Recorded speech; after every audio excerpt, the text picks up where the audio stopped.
Now let's talk about some of the properties of whole numbers.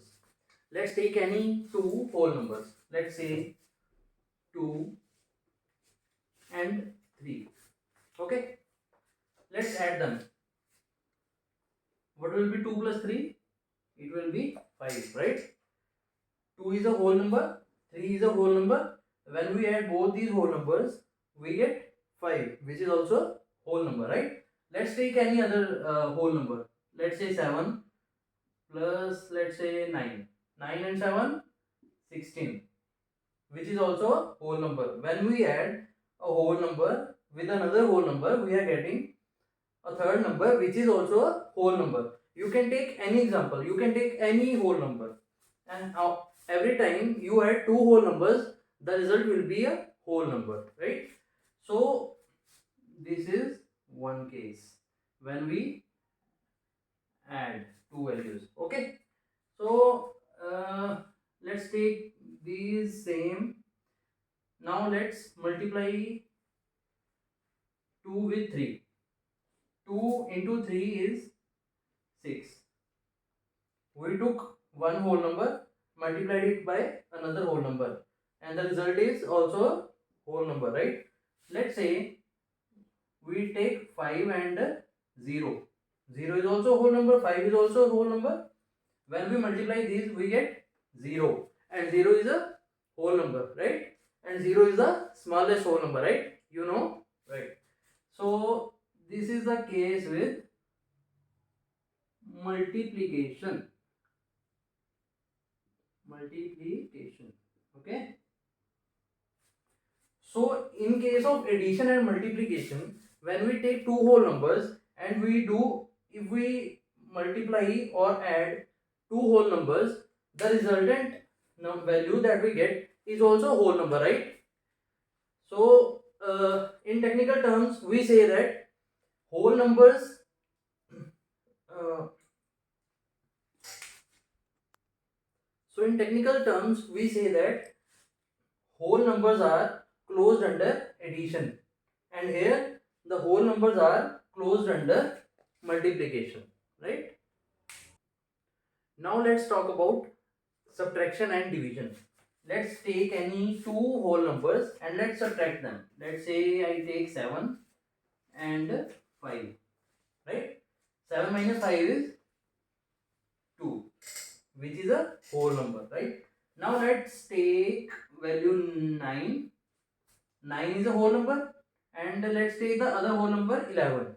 9 minus 11 is minus 2. But is minus 2 a whole number? No, right? Because whole numbers start from 0 and all the positive values 1, 2, 3, 4 up to infinity, right? So this is a case of subtraction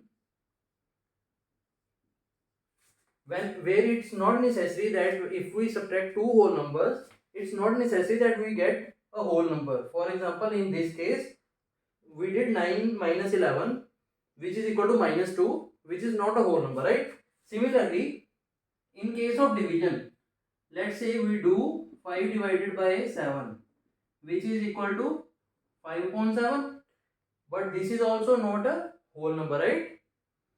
So what we can say, whole numbers are closed under addition, whole numbers are closed under multiplication, but whole numbers are not closed under subtraction, whole numbers are not closed under division, right?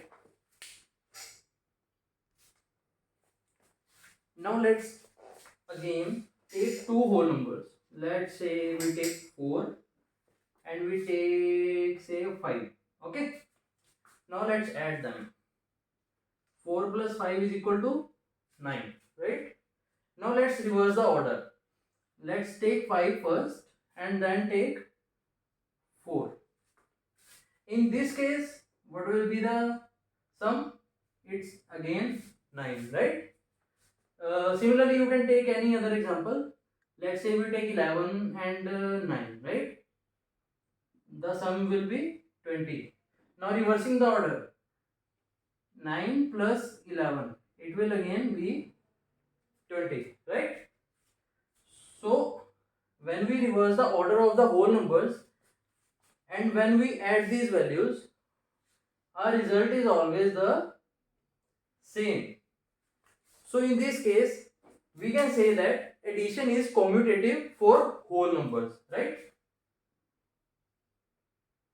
Now let's talk about multiplication. Let's do 4 into 5, which is 20, right? Now reverse the order. Let's take 5 first and 4 afterwards. 5 into 4, this is also 20, right?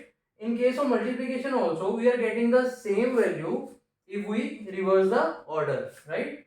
So here we can say that multiplication is also commutative in case of whole numbers. Now let's talk about subtraction.